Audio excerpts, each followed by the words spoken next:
Bonjour à toutes et à tous et bienvenue dans cette nouvelle masterclass organisée par le groupe 3IS.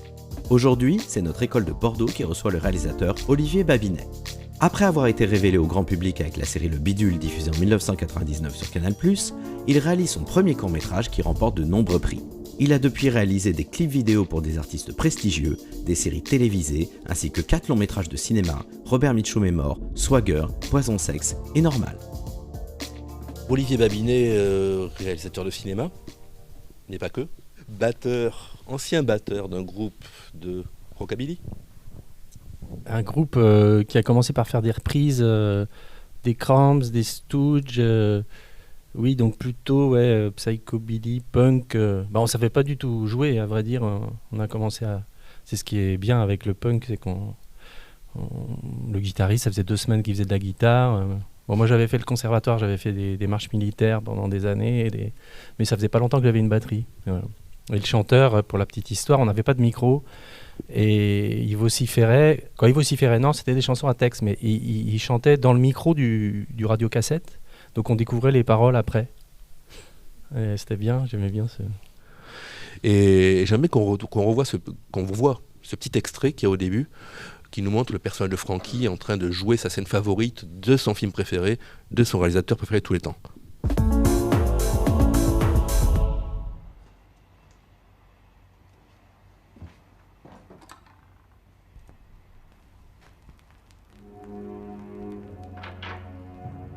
Jeremy? That you? I'm back here in the bedroom, dear. Did it go as planned, sweetheart? Arthur,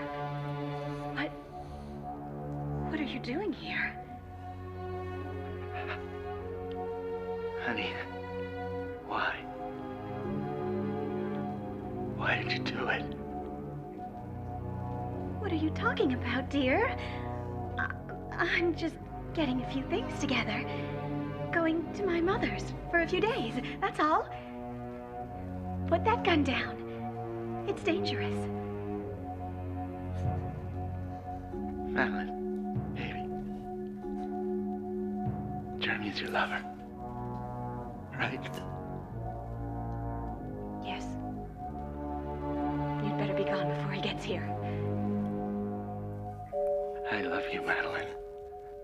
Arthur, just go now and stop looking at me like that. You scare me.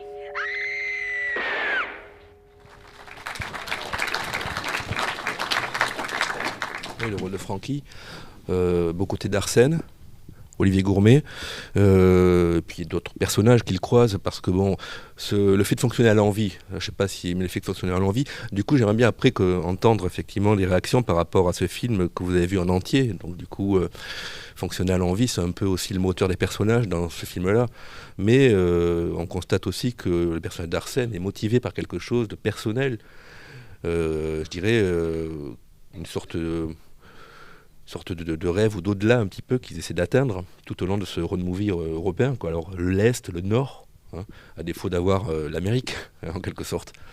Donc c'est vrai qu'on retrouve, il me semble, ce type d'énergie. Sortir le flingue pour prendre la bagnole, parce que voilà, il faut le faire. À force de vouloir faire ce film, de l'écrire, de le réécrire et de refaire dans notre tête le voyage jusqu'au cercle polaire, vu que c'est un road movie qui va jusqu'au cercle polaire, le film a fini par raconter nous qui avions cette envie tenace de faire un film. Et je dirais que moi qui n'avais pas fait d'école de cinéma, ce film c'était un peu c'est devenu mon école de cinéma, puisque nos personnages fantasment de faire un film et ils se promènent.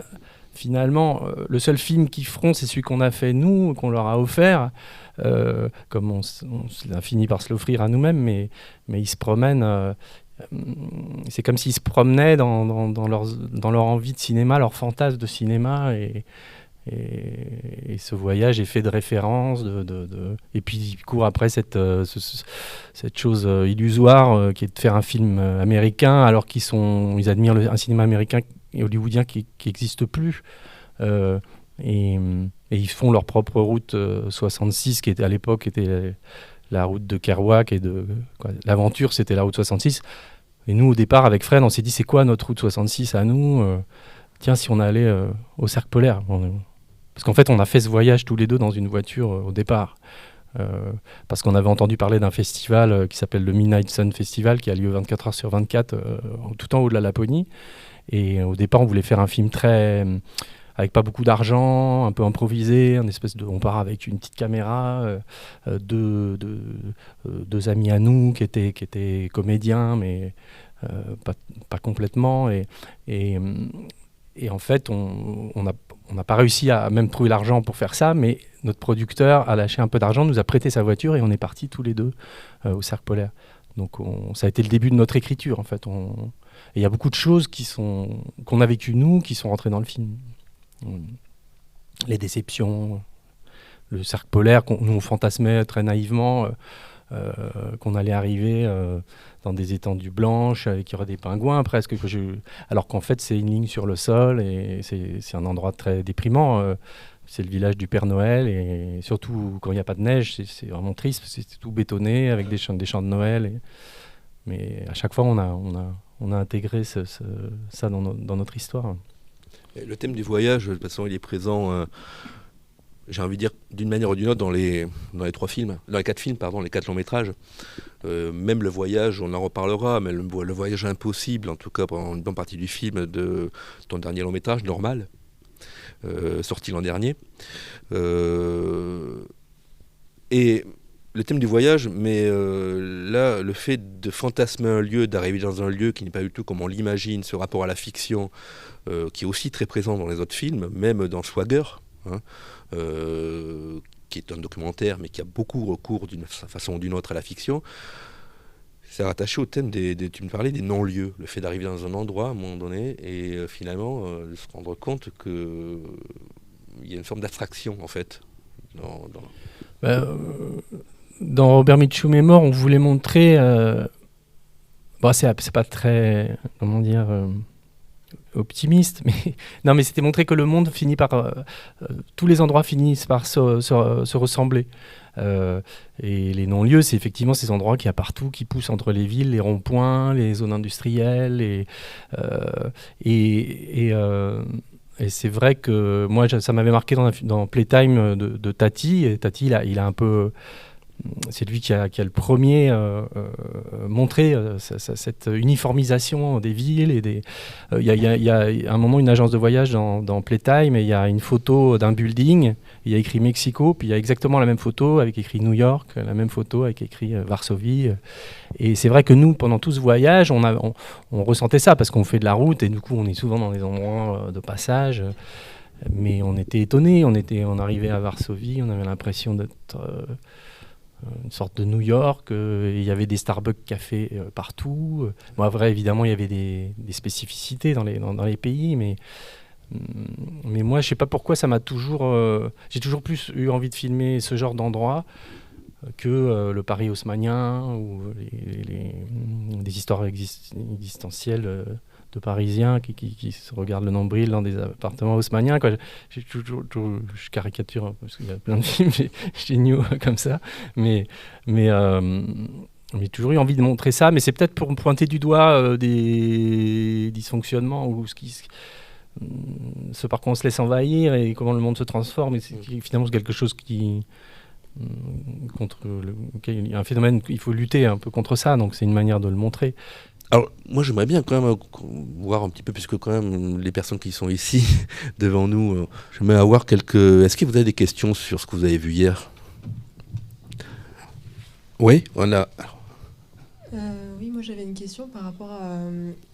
on voit dans les 2 films que vous avez pris le même acteur, et je voulais savoir un peu quelle relation, pourquoi l'avoir remis dans un autre film. Je pense que c'est pas anodin pour un réel de reprendre le même acteur. Quand je préparais mon court-métrage, donc qui était mon premier film, pas autoproduit, pas fait avec des bouts de ficelle, mais produit avec une équipe. Et j'avais tourné avant, mais plutôt des clips ou des publicités pour gagner ma vie. Mais là, c'était mon premier film de fiction et produit. J'arrivais pas à trouver d'acteur et... D'ailleurs, on va parler de direction d'acteur, mais c'est surtout choisir un acteur ou une actrice. Mais je voyais plein de comédiens et ça sonnait pas.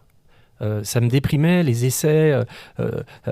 J'avais l'impression que ça marchait pas ce que j'avais écrit, parce que c'était toujours ils n'arrivaient pas à passer, je sais pas, il y avait quelque chose qui sonnait faux comme en musique et j'étais un peu désespéré et je me disais ce que j'ai écrit ça marche pas, et puis un jour c'est là où il faut que je fasse un peu court, mais bon, je sors d'un petit festival filmer la musique, on est en semaine et puis on sort avec ma copine et il y a un van mauve à paillettes, et là il y a 3 types qui sortent, un enfant, et on est un jeudi soir, il est minuit, il n'a rien à faire là, un mec avec un masque de Chirac après la bombe en plastique, et un autre avec un chapeau de cuisinier, et le petit gamin se met à faire un rap, ouais l'école, moi j'emmerde l'école, les profs c'est des cons, tout ça, puis il y a un mec dans la foule, un Chilien, qui dit c'est mon fils, hyper fier et tout, et il y a un type qui filme tout ça,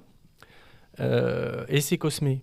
Et donc je découvre tout ce petit monde là, et donc il s'appelait le Big Purple Van Club. Ils avaient un van et ils faisaient des concerts, ils tournaient autour du périph' à Paris et ils filmaient plein de gens, des concerts, et ils faisaient des émissions sur les extraterrestres, ou pour prouver que Michael Jackson était toujours vivant. Ils avaient plein de... Puis je creuse sur internet, je vois des vidéos où ils filment des bâtons, en faisant comme si c'était un vaisseau spatial, en faisant les voix, quoi, plein de trucs, qui me rappelle l'esprit que j'avais adolescent avec mes copains, mais dans quelque chose de beaucoup plus généreux que nous, parce que nous, on était dans un truc un peu trop nihiliste, qui était sûrement dû à l'époque, mais rien ne nous faisait plus plaisir que de se dire que personne ne s'intéresse à ce qu'on fait, et qu'on est des punks, et donc on emmerde tout le monde, alors qu'eux, ils avaient plein de choses à faire, mais d'une manière beaucoup plus généreuse, ce que je trouve bien, parce que le nihilisme a ses limites. Mais bref, c'était Cosmé. Je le trouve par internet, je lui envoie le scénario, et sur le scénario, il y avait une photo d'une usine, et donc c'est la première scène de mon court-métrage, et le personnage fume une cigarette en regardant une usine, donc j'avais mis la photo de cette usine, et alors il se dit, c'est quoi ce type qui me vous voit, il était hyper jeune à l'époque, et moi j'étais déjà très vieux, et donc il me dit, oui, mais c'est bizarre, je vois cette usine par ma fenêtre depuis que je suis né. J'habite dans un appartement à Ivry. Donc je dis, ah bon, bah viens, on va faire les essais chez toi. Donc je pensais lui donner... Il y a 2 rôles. Il y a un rôle d'un musicien qui commande des drogues de synthèse sur Internet, qui est son meilleur ami, et puis le personnage principal. Donc je pensais lui donner l'autre rôle, et puis Cosmé est venu me chercher au métro avec le vélo de son petit frère, un petit vélo d'enfant, et il m'a dit, j'aimerais bien faire l'autre rôle.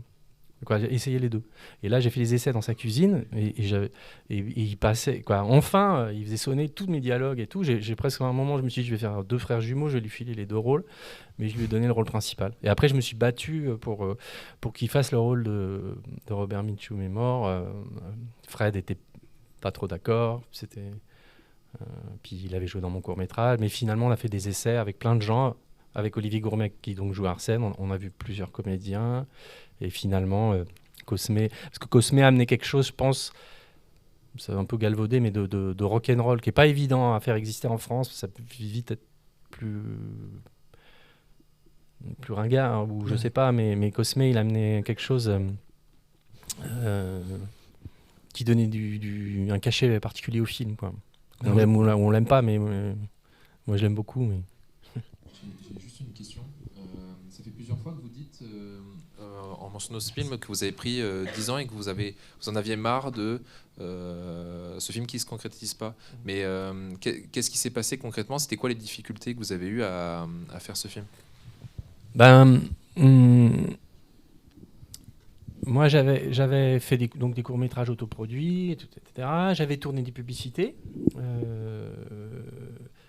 dont certaines, d'ailleurs, tout d'un coup, tu as accès. J'ai travaillé avec le chef opérateur de l'Empire contre-attaque, Peter Soujitsky, pour une publicité que j'ai faite. Tu vois, des fois, tu as des choses qui sont assez géniales comme ça dans la publicité. Mais en même temps, je savais que c'était à la fois de l'alimentaire. J'essayais de faire des trucs bien, mais je faisais des clips. Mais j'avais vraiment envie de faire, chevillé au corps, l'envie de faire du cinéma. Après, j'étais avec un producteur qui était un ami d'enfance, on était en 4e ensemble au Collège Foch à Strasbourg, qui avait produit le Bidule, qui avant de faire le Bidule n'avait aucune expérience en production. Il travaillait dans le sport, il avait monté une boîte où il avait acheté une machine aux États-Unis et il était opérateur synthé, c'est-à-dire que lui, son boulot, c'était d'écrire les typos dans les émissions, et il avait acheté une machine avant tout le monde qui faisait les statistiques de matchs de basket, tout ça. Et donc on était jeunes, et lui, il gagnait déjà bien sa vie avec cette boîte, mais il s'est retrouvé producteur du Bidule par hasard. Enfin bon, il connaissait rien en vrai. Et donc, quand on veut faire son long métrage, c'est avec lui, naturellement. Mais on est complètement outsider, et lui, c'est-à-dire qu'on ne sait même pas faire un dossier. Et les premiers dossiers, il y avait plein de fautes d'orthographe dedans. Tu vois, c'est tout un processus avant de comprendre comment doivent être écrits ces dossiers, qu'il faut des consultants, qu'il faut... et Fredkin, avec qui j'ai fait le film, et moi-même, on est autodidacte. Moi, j'ai pas mon bac, lui, il a un CAP. Il est photographe pour Libération à l'époque. Mais et donc c'est pour ça que c'est si long. C'est qu'on est tous. Avant ça, on a écrit un autre long métrage avec Bertrand Mandico. Je ne sais pas si vous connaissez les films de Bertrand Mandico, si vous avez vu Les Garçons Sauvages, mais on s'était rencontrés après le Bidule et on avait fait des pilotes de série, et on s'était lancé dans l'écriture d'un long métrage. Donc on avait passé 1 an à écrire un long métrage qui ne s'est jamais fait. Donc j'avais déjà ça dans les dents. Puis on s'était séparés, pas en très bons termes et tout. Moi, j'ai mis 10 ans à faire mon premier long métrage. Bertrand, il a mis 15 ans à le faire. Mais à l'époque, quand on écrit ce film avec Bertrand, on a la sensation qu'on a fait plein de choses. Bertrand, il a fait aussi des publicités, il a fait des clips, il a fait des films expérimentaux, il a fait des gobelins. Mais en fait, on se heurte à... quoi. On aurait peut-être eu un producteur avec beaucoup d'envergure et tout qui croit en nous, on y serait peut-être arrivé plus vite. Mais en même temps, c'est un peu compartimenté. Tu sors de ton champ, tu vois, on a fait le Bidule, et là, tout d'un coup, tu veux faire du cinéma d'auteur, et ben en fait, t'es personne. Quand tu dois recommencer à zéro, ou même on va te regarder un peu, tiens, c'est quoi, qu'est-ce qu'il a fait, on nous avait proposé de faire un long métrage du Bidule à l'époque. Et ça, on l'aurait fait comme ça. Mais moi, je voulais pas. J'ai dit non parce que je voyais beaucoup d'humoristes de Canal, de faire du cinéma, mais pour moi, je ne considérais pas comme du cinéma. J'avais pas envie de faire des espèces de sketchs longs. Donc, c'est pour ça aussi que ça a été un peu un chemin de croix. J'avais envie de faire ma street credibility du cinéma indépendant. Non, mais tu vois, et puis, c'était un long chemin d'écriture, de réécriture. Après, c'était chouette parce que pendant 10 ans, je dis 10 ans, mais même Poisson Sec, j'ai mis 9 ans à le faire, tu vois. Et bon, on a rêvé, on a vécu dans le voyage de Robert Mitchum pendant toutes ces années. Et ça, c'est assez extraordinaire parce qu'à chaque fois qu'on refaisait une version de scénario, on repartait du début, on se refaisait le voyage, on changeait. Voilà, c'est pour toutes ces raisons, mais c'est aussi parce que moi je suis têtu, un peu obsessionnel. Du coup, je finis par le faire. Voilà. Qu'est-ce qui a débloqué où a été la bascule entre on galère à le faire et ça y est, on va le faire? C'est plutôt genre Johnny Walker a été reconnu par le milieu du cinéma, a eu le prix spécial du jury à Clermont-Ferrand, a été acheté par Canal+, a eu plein de prix. On a eu notre première aide de cinéma grâce à Pierre Da Silva qui est dans la salle là, le cinéma 93. C'est la première personne du cinéma qui derrière un bureau qui a dit c'est un film, quoi, au sens... c'était important pour moi, mais donc ça a aidé parce que ça pouvait. Il avait eu des prix, il avait tourné en festival. Je pense que ça. Et puis après, il y a aussi quelque chose, c'est qu'on ne trouvait pas d'argent en France. On ne trouvait pas d'argent en France, personne, on ne trouvait pas de chaîne, on n'a pas eu l'avance sur recette. Mais la chance qu'on a eue, c'était que c'était un road movie. Et c'était un vrai film européen, puisqu'il se passait en France, en Pologne et en Norvège. Ouais, c'est ça. Et donc, on a eu une aide très compliquée à avoir. Bon, après des années de dossiers avec des fautes d'orthographe et tout ça, à la fin, ça ressemblait vraiment à quelque chose. Et on a eu le Eurimage, qui est une grosse aide. Et c'était comme c'était un film de manière organique européen. Mais après, moi, ça m'a aussi appris qu'il fallait toujours. C'est-à-dire que comme on n'arrivait pas à trouver de pognon en France, on avait des scènes à Paris. Et j'aime bien ça, mais on a tourné Paris en Pologne, l'Alsace en Pologne, l'Allemagne en Pologne, la Pologne en Pologne, la Lettonie en Pologne, un bout de la Norvège en Pologne, et la fin du film en Norvège, en Laponie. Donc c'était une manière de se dire bon, c'est pas grave, quoi. Ce qui compte, c'est de faire le film. Et puis comme les Polonais, ils ont été sensibles au film, et les Belges, j'oublie les Belges, bien sûr. C'est une coproduction belge. C'est comme ça qu'on a réussi à le faire, grâce aux étrangers, en fait. Avant les longs métrages, il y a les séries, et notamment le Bidule, qui a duré combien de temps 2 ans. On a fait 78 épisodes. Un épisode de 3 minutes toutes les semaines. Et donc on partait de choses vraies ou de phénomènes en cours pour imaginer ce que ça donnerait dans le futur. Mais le Bidule, la série avec laquelle j'ai commencé à être réalisateur, on réalisait à 3, et le Bidule, on faisait de l'anticipation, mais en fait c'était que le réel, c'était qu'un regard porté sur le réel. On isolait. D'ailleurs, au bout de 2 ans, j'étais assez déprimé parce que je voyais tout le monde à travers le Bidule. Et puis en plus, on s'intéressait là au dysfonctionnement du monde de manière plus générale, que ça soit le dérèglement climatique, l'inégalité homme-femme, tout un tas de sujets, la malbouffe, et aussi l'architecture moche. Mais il y a une certaine beauté, une fascination pour ça aussi. Je ne vais pas dire le compte. Il y a aussi quelque chose qui est passionnant à filmer. Et est-ce qu'on va le regarder ou pas, l'extrait ? Ouais. Non, je dis ça parce que je peux dire des choses dessus, mais j'aimerais bien qu'on revoie, qu'on voit l'extrait qui nous montre. C'est celui-là.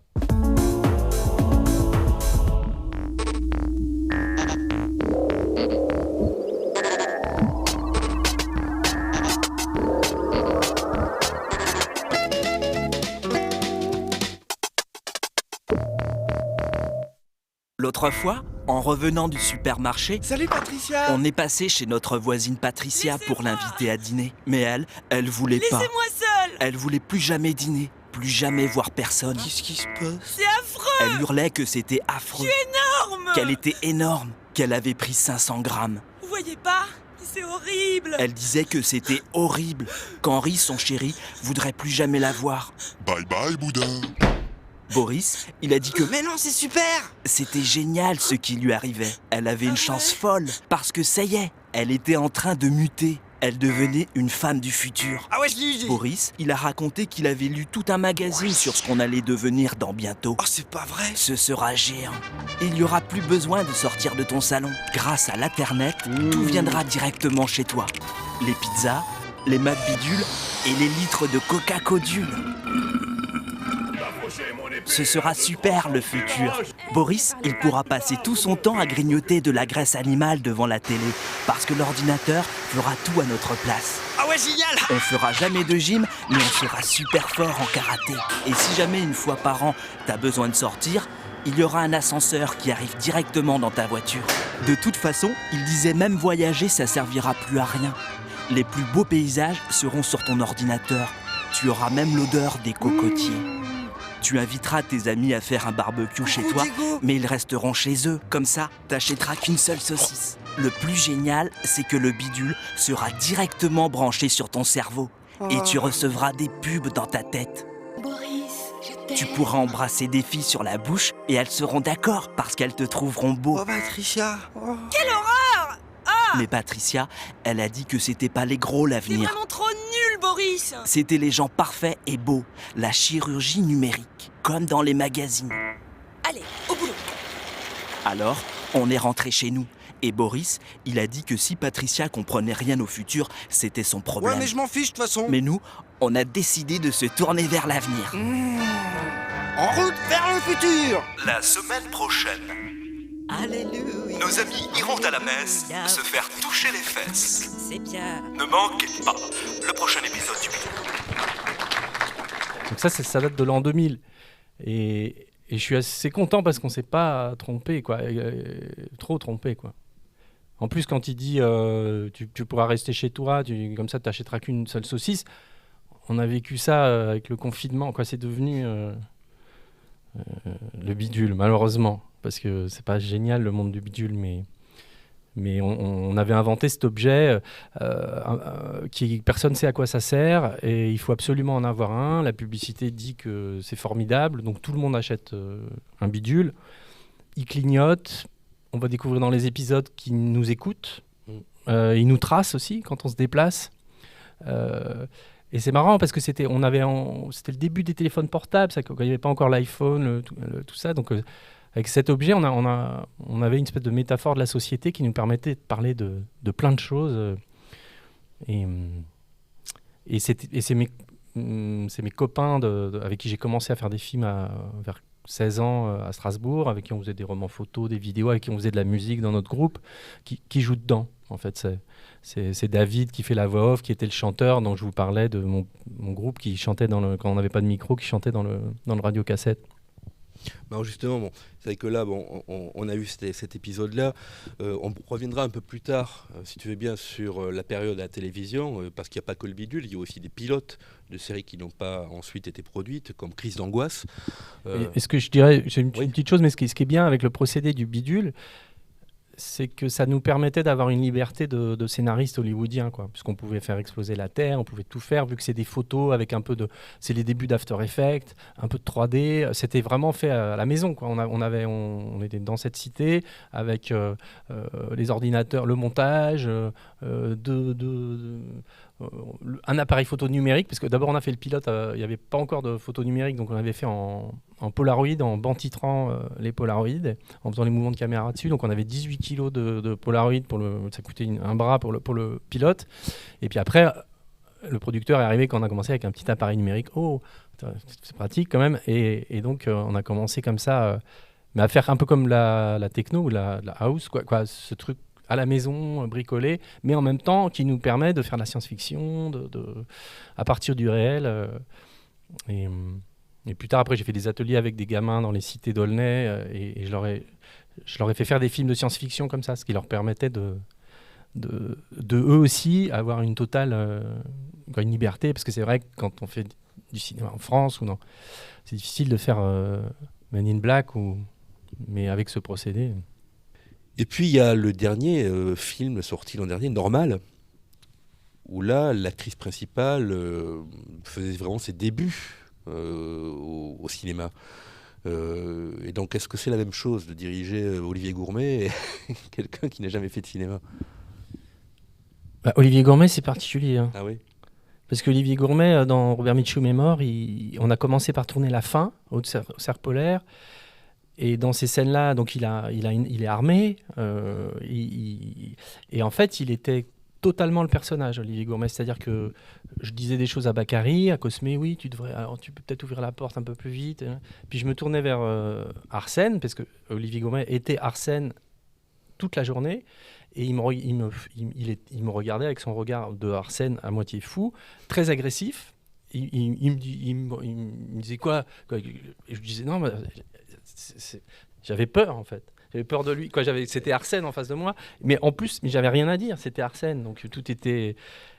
Mais c'est drôle. Et après, un petit jeu s'est installé entre nous. De temps en temps, même à la fin, je l'emmerdais pour la moindre virgule. Ça était devenu un jeu. Mais lui, il fonctionne comme ça. Et puis le soir, il remet ses lunettes d'Olivier Gourmet. Il mange ses patates. Il est adorable. Mais. Ce qui compte, c'est le choix, quoi. Je me souviens, j'ai lu ça dans un bouquin de Chabrol où il dit le 90% du travail du cinéaste, c'est de choisir ses actrices et ses acteurs. Parce que c'est vrai que c'est ça le plus dur. Une fois qu'on les a choisis, il s'agit... Après, il y a 1000 manières de diriger les actrices et les acteurs, mais il ne s'agit pas de leur mettre les mots dans la bouche, de le jouer à leur place ou d'être... De faire acte d'autoritarisme, de leur crier dessus, de leur imposer sa vision. Je crois que c'est surtout sa vision, c'est de les avoir choisis et de se dire c'est la bonne personne pour incarner le rôle. Et comment on sait Parce que mais on ne sait pas. Hein. Moi, je suis plein de doutes jusqu'au bout. Je suis acculé. Il faut vraiment que je sois acculé pour choisir, tu vois. Donc, quand tu écris, tu n'as pas de... Souvent, non. Mais pour Robert Mitchum est mort, Gourmet, on y a pensé assez vite. parce que j'avais écrit un film avant avec Bertrand Mandico qui ne s'est jamais fait, et où on voulait que ce soit Gourmet qui joue un des rôles principaux, et donc on a pensé à lui. Mais c'est pas mal d'écrire en pensant à lui. Là, sur Normal, Paul Vord, ça a assez vite été lui, donc on a écrit toutes les dernières versions de scénario en pensant à lui. Par contre, elle, Justine Lacroix, non, c'était un personnage, et puis on a vu plein de filles, mais c'est un peu mystérieux. Justine, j'ai vu plein de vidéos TikTok, de collégiennes qui font des castings sauvages, ça s'est étalé sur plusieurs années. Et puis un jour, il y a Justine, et je ne sais pas pourquoi, j'avais la chair de poule, j'avais envie de pleurer en la voyant. Plus je la voyais, plus j'étais ému. Et c'était juste sa manière de dire papa. Je sais pas, ça me fendait le cœur. Et voilà. Oui, après, il n'y a pas de méthode, je dirais. Malheureusement. Ou heureusement. Non, mais il n'y a pas... Bon. Mais après, c'est ça qui est passionnant. Effectivement, c'est pas pareil Olivier Gourmet, Justine Lacroix, Cosmé, Non, mais il y avait Justine Lacroix. ou des gamins d'Aulnay qui sont en 4e. Pour moi, c'est surtout arriver à mettre les gens à l'aise et de ne pas les surplomber. Moi, c'est d'être dans un rapport d'égal à égal. Pas contraignant. Enfin, pas... Non, mais par exemple, Paul Vord, c'est un tel personnage, dans une telle exubérance. Pendant des années, je me disais, je pourrais jamais tourner avec un type comme ça. C'était un repoussoir. Je l'aimais beaucoup, mais je me disais, je vais pas arriver. Le type, il va pas m'écouter, il va faire son numéro. Et moi, j'aime bien, si je fais un film, qu'on laisse le spectateur entrer dans un monde, qu'il oublie un peu qui incarne. Mais en fait, Paul Vord, quand je dis un rapport d'égalité, ça fonctionne aussi avec lui. C'est-à-dire une franchise et un truc calme, et où je le regarde dans les yeux quand je lui parle, et je lui dis les choses comme elles sont. Je lui dis, ben non, là... Tu vois, il peut pas fanfaronner à ce moment-là, parce que là, il a eu pris 3 coups sur la tête, il va pas bien. Et puis là, Benoît, comme ça se tient, il dit ah oui, mais t'as raison, bien sûr, bien sûr. Et tu te rends compte qu'un type comme ça, en fait, est très avide d'être dirigé au sens de savoir où la personne qui fait le film va, et si c'est logique, si ça se tient, il est... Là, on est en train de voir des photogrammes de Normal. J'aimerais bien, avant de continuer la discussion sur Normal et sur la direction de comédien, qu'on voit un petit extrait qui est en fait le pré-générique de Normal. On va découvrir l'actrice dans le rôle donc de Lucie.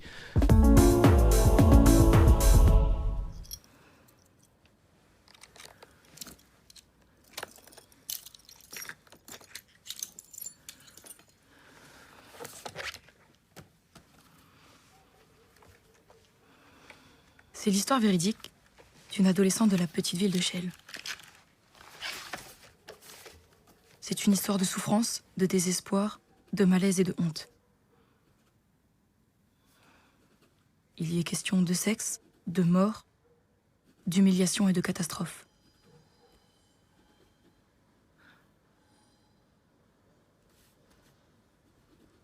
Lucie est le genre de fille qui, si elle avait menti sur son âge pour travailler au noir dans une sandwicherie, pourrait un jour croiser un réalisateur américain célèbre.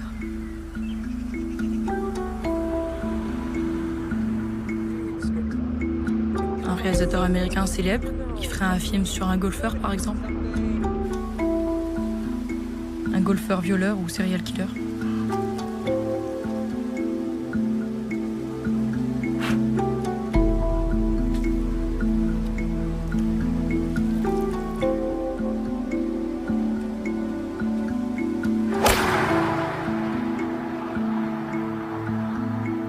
Et en passant devant la sandwicherie de Chelles, le réalisateur célèbre aurait subitement envie d'un sandwich au jambon.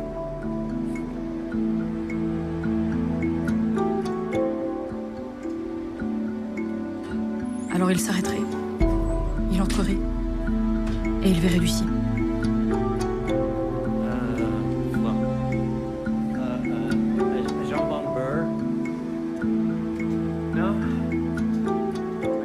Le réalisateur, en observant Lucie emballer le sandwich, se dirait soudain qu'elle n'est pas vilaine.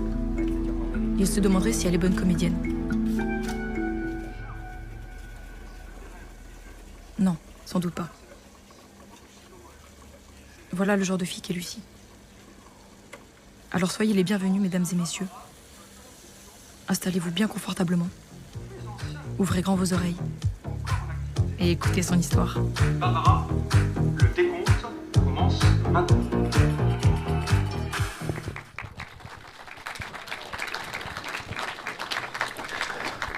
Mais pour revenir justement à la jeune actrice, c'était simple tout de suite, je dirais, pour elle.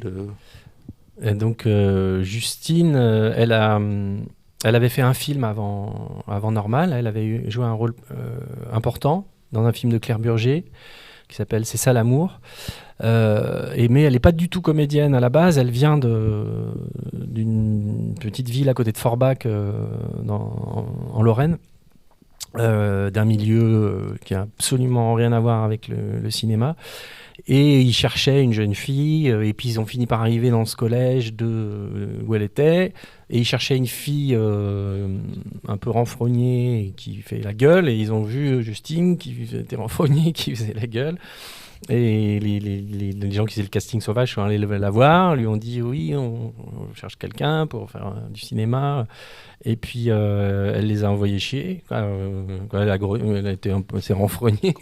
Et puis elle a gardé quand même la carte. Elle a dit à sa mère ouais, maman, il y a des gens qui sont venus comme ça, qui veulent faire un film et tout. Et puis sa mère lui a dit mais Justine, appelle-les, qu'est-ce que tu fais et tout. Puis elle a appelé, puis elle a été prise et tout. Et puis finalement, il se trouve qu'elle aime vraiment ça.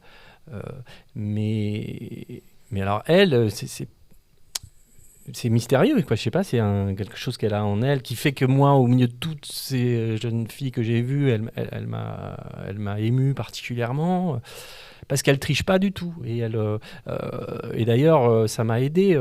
Elle m'a aidé face à Paul Vord, qui est quelqu'un qui a beaucoup de bouteilles et qui est souvent dans le second degré, dans la comédie.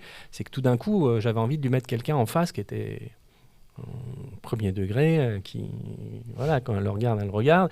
On a fait une lecture, Benoît a accepté de faire une lecture, on a eu 3 heures pour le scénario, et j'en ai fait beaucoup avec Justine par contre, je pourrais en parler un petit peu après, mais il y a la première lecture, et elle a accueilli, Benoît a dit mais tu m'as accueilli, parce qu'il s'est mis à pleurer en fait pendant une scène, la scène du jeu vidéo, quoi. Et parce que voilà, elle est là, quoi. Elle convoque des choses vraies, elle va puiser en elle des émotions qui trichent pas, et moi je l'adore. Après, c'était un peu au début difficile parce que à quel âge elle avait? Elle avait peut-être 16 ans ou 17 ans. Donc tu es quand même face à une sorte d'adolescente quand même, et puis moi je me sentais un peu... C'est difficile d'établir le lien. Les ados, ça fait souvent ça. Moi j'ai beaucoup travaillé avec des adolescents, mais ils m'intimident aussi d'abord, parce que c'est dur d'établir ce lien, quoi. Parce qu'elle était sur son portable, elle était sur TikTok, je lui parlais, il m'écoutait pas toujours et tout. Mais à force, on a un lien de confiance mutuelle. Mais du coup, c'est ça, en fait, finalement. Il n'y a pas de méthode, comme on disait, mais finalement, tu parles précédemment, je dirais, pour tout début, je dirais, pour le court-métrage et le premier long, et là, avec Justine, il n'y a pas de méthode, comment on fait ça, et puis après, c'est un lien de confiance. Oui, après, avec Justine, ce que j'ai fait, c'est qu'on a fait beaucoup de lectures, parce que je voulais que les mots sonnent, qu'il n'y ait pas de choses qui sonnent pas dans sa bouche, donc... On changeait des petits trucs, des liaisons. Elle était très impressionnée par la voix off. En fait, elle était tétanisée parce que pour elle, la voix off, ça lui rappelait l'école. Elle était en sport-études foot. Hein. Justine, elle ne se destinait pas à être comédienne, elle se destinait à être footballeuse. En tout cas, la voix off, pour elle, c'était littéraire et ça l'angoissait. Donc ça, on a beaucoup... Ça a été le plus dur, la voix off. Mais on a fait plein de prises, on a refait de différentes manières, dans différents audis, et elle a fini par sonner cette voix off, mais c'était compliqué. Donc en fait, Mais c'est la seule partie compliquée, parce que tout ce qui était vivant, réaliste, ça, elle y arrivait très bien. Il y a eu d'autres travaux en milieu scolaire, on va dire, parce que Swagger, c'est quoi les origines de Swagger? Sorti en 2016, je crois. Swagger, c'est un projet qui vient de quoi à la base? Suite à Cinéma 93, en fait, c'est une aide à la post-production que j'ai eue pour Johnny Walker et Pierre m'avait dit derrière son bureau, en échange, est-ce que tu es d'accord d'aller montrer le film en prison, de faire des ateliers dans le 93, de montrer à des enfants. Et puis de fil en aiguille, Cinéma 93 m'a proposé de faire des ateliers à Aulnay-sous-Bois, au milieu des cités, dans un collège, avec une classe de 4e, avec une professeure de français, Sarah Longereau, et donc j'ai commencé à faire des ateliers à Aulnay. On a travaillé avec les enfants sur comment la réalité bascule dans le fantastique au cinéma. Donc, on rejoignait un peu mes obsessions.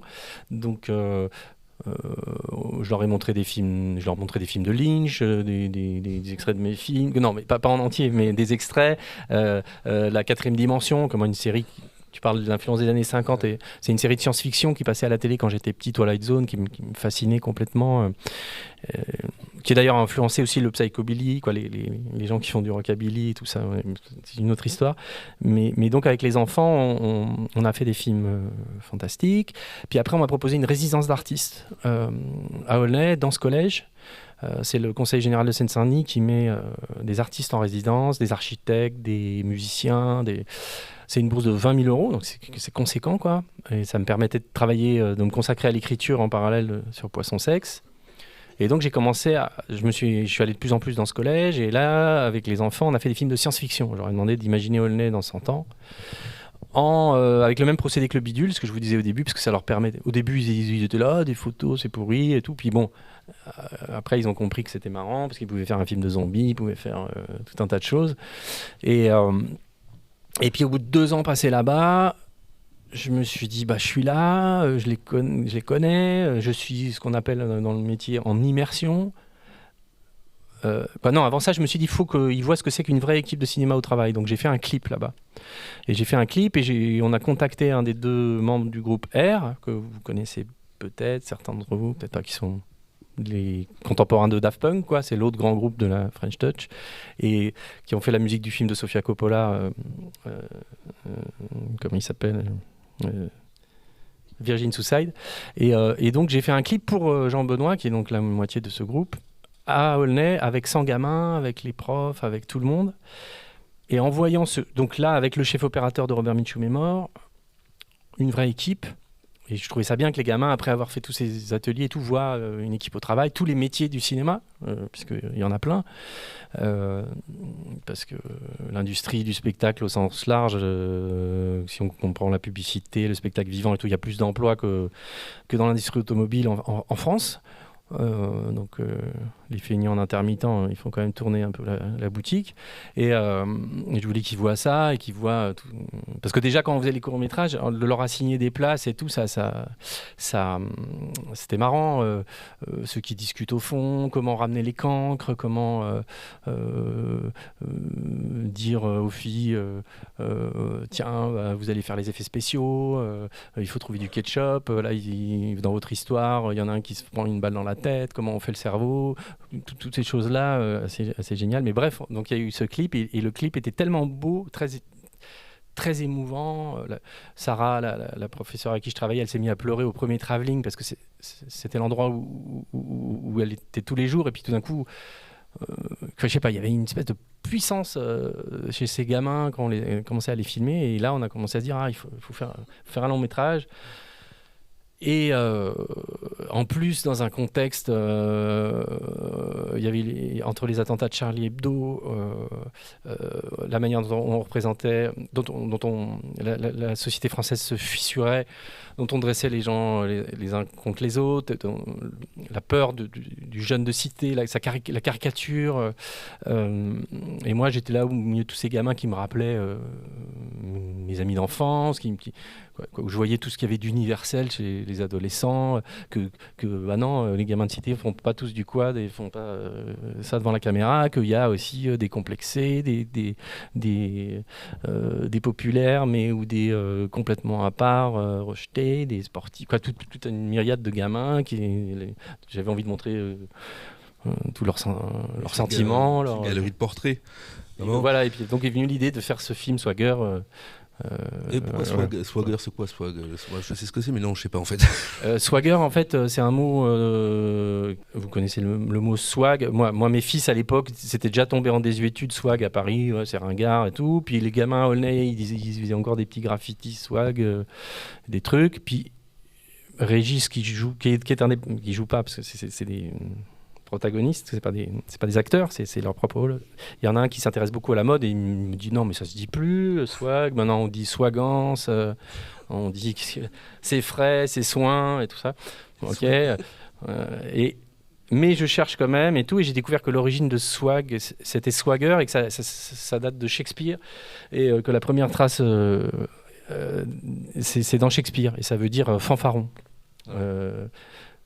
Donc il y avait des vers dans Songe d'une nuit d'été, mais qui sont ces rustiques personnages qui font ici les fanfarons loin du lit de la reine des fées. Et je trouvais que ça correspondait un peu à mes personnages. Le lit de la reine des fées est en Paris avec la tour Eiffel qui miroite pas si loin, et en même temps c'est pas le lit de la reine des fées Aulnay-sous-Bois. Et bref, c'est pour ça que je l'ai appelé Swagger. Après, je peux parler encore de Swagger longtemps, parce que c'est dans les années 50, on dit ça de Sinatra. Bon, y a toute une histoire de ce mot qui circule à travers les siècles. Mais c'est peut-être pas mal de voir, alors je sais que là, du coup, mais de voir un extrait de Swagger, finalement.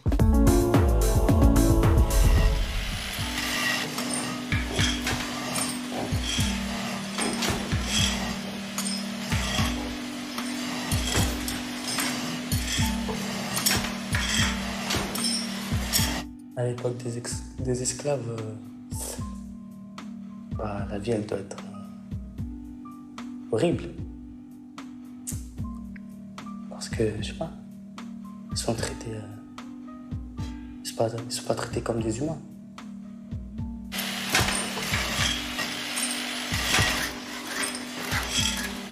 Je pense que... faut pas oublier des choses graves comme ça.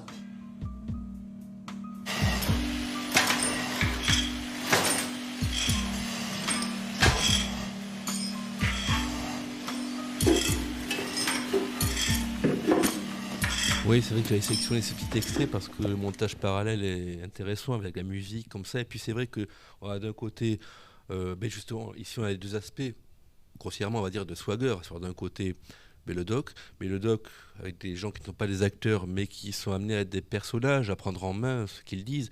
Même si là on voit effectivement une des personnes les plus âgées, il y a aussi des plus petits qui sont très touchants parce que c'est vrai que face à la caméra, pour le coup, autant j'imagine que quelqu'un de plus âgé peut vous dire fais pas chier, le petit peut-être voilà. Alors, mais et puis alterner donc avec des séquences qui sont complètement mises en scène dans cet atelier. Ouais, parce que finalement. Comme je vous disais au départ, ça part d'une inquiétude de est-ce qu'ils vont parler et j'ai jamais fait de documentaire. Mais après, plus j'avançais, plus je me suis jamais senti aussi libre qu'en faisant Swagger en fait, parce que j'étais pas sur mon terrain et du coup j'avais pas de dogme non plus de documentariste. Ah non, ça se fait pas, on fait. Donc c'était genre allez on y va. Et plus ça avançait, en plus avec l'énergie des gamins. On était une centaine, quoi. On avait les clés du collège, on tournait, on faisait ce qu'on voulait. C'était assez fabuleux. Avec une équipe très jeune, quoi, pour beaucoup de techniciens qui n'étaient pas loin d'avoir leur... je me souviens de quelqu'un qui avait 20 ans dans l'équipe, des liens qui se créaient dans l'équipe, les enfants qui revenaient, même quand c'était pas leur jour de tournée, qui revenaient tous les jours, les électros qui commençaient à apprendre à Nazario à bosser, le terme 1...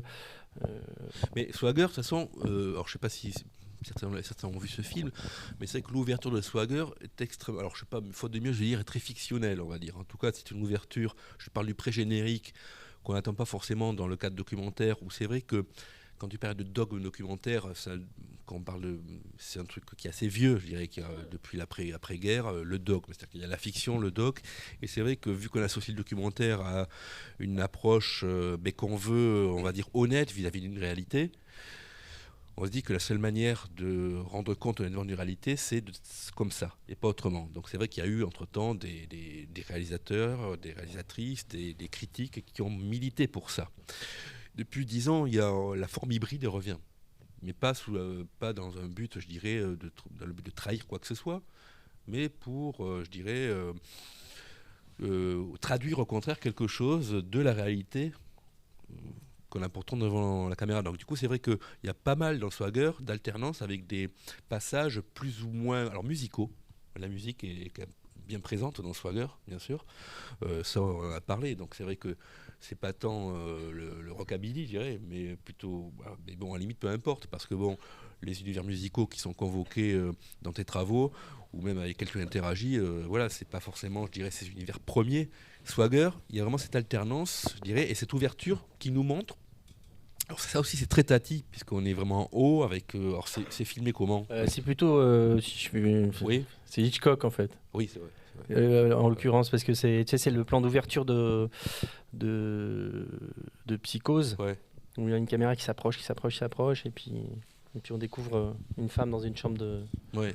d'hôtel. Et là, on découvre les principaux protagonistes en fait de Swagger. Bon, il fait nuit dans leur chambre. Je crois que c'est la chambre, puisqu'ils sont jeunes, voilà. Et on entre et on ressort. Et ensuite, on prend de la hauteur, on découvre au loin, je dirais, les lumières de la ville, et on entend quand même une sorte de rumeur un peu inquiétante, des sirènes. Oui, c'est les guetteurs. En fait, il y a une descente de police et les guetteurs qui crient. Et donc, c'est vrai que par rapport, je vois en Swagger, par rapport au choix, parce que bon, j'imagine que tous les enfants n'apparaissent pas dans Swagger, tous ceux que tu as croisés, tous ceux avec qui tu as discuté. Qu'est-ce qui fait qu'à un moment donné, on décide de mettre tel enfant. Pourquoi ces 11 là? Ouais. Vous l'avez pas vu, hein? On parle d'un film. Si, il y en a qui l'ont vu. Antoine. Mais... C'est Antoine. Donc c'est un petit peu abstrait peut-être pour. Mais ils sont 11 en tout cas dedans. Déjà, il fallait trouver 11 gamins, adolescents, enfants et adolescents prêts à parler. Donc, il y en a peu qui étaient prêts à le faire. On a vu, il y en a une centaine dans le film, mais ceux qui étaient prêts, quand je disais, est-ce que tu veux participer au film? Oui. Est-ce que tu es prêt à répondre à des questions filmées par 2 caméras avec une équipe? On va éclairer et il y aura un travelling, un rail avec la caméra qui bouge et je vais te poser 200 questions pendant une journée entière et je te dis pas ce que c'est les questions à l'avance. Il faudra y répondre parce que personne n'ira voir un film avec des ados qui font je sais pas. C'est comme ça que je leur disais. Et certains disaient ouais, moi je suis d'accord. Et donc après, l'équilibre, il s'est fait... déjà, on n'avait pas un nombre gigantesque. Il y en avait peut-être 25 qui étaient d'accord de faire ça. Et après, l'équilibre, ça a été que ça soit représentatif du collège, c'est-à-dire des petits, des grands, des garçons, des filles. Voilà, quoi. Puis qui soit représentatif à peu près de ce collège d'Aulnay. Voilà. Et puis des personnalités différentes. Merci, Olivier. Merci à vous. Merci à vous. Bonne soirée sur notre chaîne.